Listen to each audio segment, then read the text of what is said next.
The fight back against Boko Haram. Armoured vehicles, helicopters and around 2,000 Chadian soldiers are mobilised. One of the region's best militaries going to protect neighbouring Cameroon. Chad's president explained why his country was getting involved. To help both Cameroon and Nigeria face the situation. There are men, women and children dying. We can't remain indifferent to what's happening. That's why we're sending our soldiers. When the BBC recently visited border villages in northern Cameroon, civilians were terrified and many had already fled. Cameroon's army had lost dozens of men. Now, in their biggest attack yet, Boko Haram has abducted about 80 hostages from this area, many women and children. The Cameroon army has now managed to rescue 24 of them.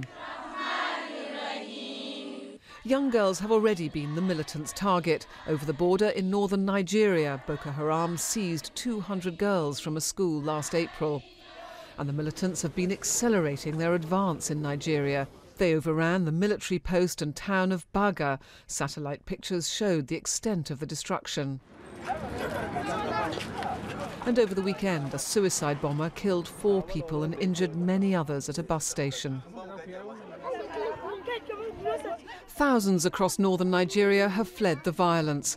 There are presidential elections next month, and these people, who would have been likely to vote against the president, have now lost their right to vote, as well as their homes and livelihood. When they attacked my village, they killed the men and told the women they were going to convert us. I ran and ran and ran.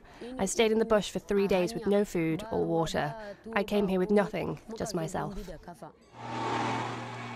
This is a Boko Haram promotional video. There's huge disappointment with the Nigerian government for being slow or unwilling to clamp down on the group.